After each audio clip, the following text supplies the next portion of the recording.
we had to put up with the Russia hoax. He knew it was a hoax, and I knew it was a hoax, but what was done was very criminal. But it made it harder for us to deal as a country in terms of the business and all of the things that we'd like to have dealt with. But we'll have a good chance when this is over. So just to put it very quickly, I'm going to start making a few phone calls and tell them what happened.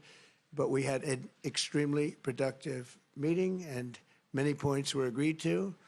There are just a very few that are left. Some are not that significant. One is probably the most significant, but we have a very good chance of getting there. We didn't get there, but we have a very good chance of getting there. And you know fully well that one of the central issues was the situation around Ukraine. We see the strive of the administration and President Trump personally to help facilitate the resolution of the Ukrainian conflict, and his strive to get to the crux of the matter, to understand this history, is precious.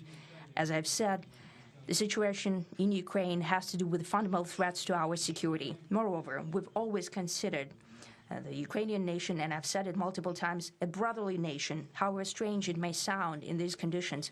We have the same roots, and everything that's happening is a tragedy for us and terrible wound.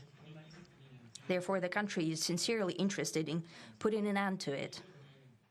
At the same time, we're convinced that in order to make the settlement lasting and long-term, we need to eliminate all the primary roots, the primary causes of that conflict. And we've said it multiple times, to consider all legitimate concerns of Russia and to reinstate a just balance of security in Europe and in the world on the whole. And I agree with President Trump, as he has said today, that naturally the security of Ukraine should be ensured as well.